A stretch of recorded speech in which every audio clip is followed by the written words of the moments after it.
ನಮ್ಮ ಅಣ್ಣಂದು ಮದ್ವೆ ಇರೋದ್ರಿಂದ ಮದ್ವೆಯಲ್ಲಿ ಬೆಳ್ಳಕ್ ಕಾಣಿಸ್ಬೇಕು ಅಂತ ಇಲ್ಲಿ ಬಂದು ಮುಖಕ್ಕೆ ಏನೇನೋ ಹಚ್ಕೊಂಡ್ಬಿಟ್ಟೆ. ನಾನ್ ಇವತ್ ಮಧ್ಯಾಹ್ನ 3 ಗಂಟೆಗೆ ಎದ್ಬಿಟ್ಟು ಇಲ್ಲಿ ಬಂದು ಪೆಟ್ರೋಲ್ ಹಾಕ್ಸ್ಕೊಂಡು ನಮ್ಮಪ್ಪ ಅಣ್ಣ ಚಳ್ಳಕೆರೆ ಕಡೆ ಅಂತ ಹೋದೆ. ಹೋಗ ಗ್ಯಾಪ್ ಅಲ್ಲಿ ಇವತ್ ಯಾಕೋ ಸೂರ್ಯನ್ಗೆ ನನ್ ಮೇಲೆ ಬಾಳ ಲವ್ ಆದಂಗೈತೆ. ಅದಕ್ಕೆ ಇವತ್ತು ಸೂರ್ಯ ಪಳ ಪಳ ಅಂತ ಹೊಳಿತವನೆ. ಕೂತ್ಗಳಲ್ಲಿ ಹಾಯ್ ಬ್ರೋ, ಹಾಯ್ ಹಾಯ್. ಏನ್ ಬ್ರೋ ಆರಾಮ? ಹಂಗೆ ಬ್ರೋ, ನಿಮ್ಮೆಲ್ಲ ಲವ್ ಬ್ರೋ. ನೀವು ಕೈ ಇರ್ಲಿ ಕೈ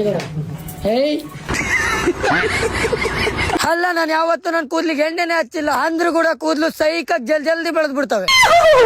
ಆಮೇಲೆ ಕಟಿಂಗ್ ಗಿಟಿಂಗ್ ಎಲ್ಲ ಮಾಡಿಸ್ಕೊಂಡ್ ಆದ್ಮೇಲೆ ಇವನು ಬೆಳ್ಳಕ್ ಕಾಣಿಸ್ಬೇಕು ಅಂತ ನನ್ ಮುಖಕ್ಕೆ ಏನೇನೋ ಹಚ್ಬಿಟ್ಟ. ಏನೋ ಕಂದಲೆ, ಏನೋ ಏನೋ ಏನೋ ಏನ್ ಸ್ಮಾರ್ಟ್ ಆಗಿದೆಯಲ್ಲಿ.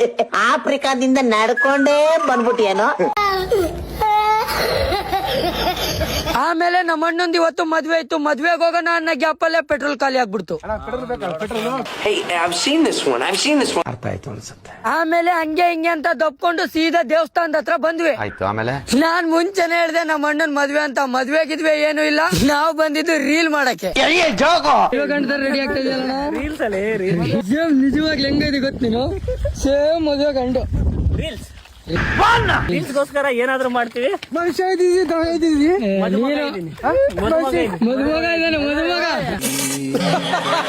ಹಳೆ ಅಕ್ಷತೆ ಕಾಲ ಅಂದ್ರೆ ಹೂವ ಸಾಂಗ್ ಕೈಲಾಸದ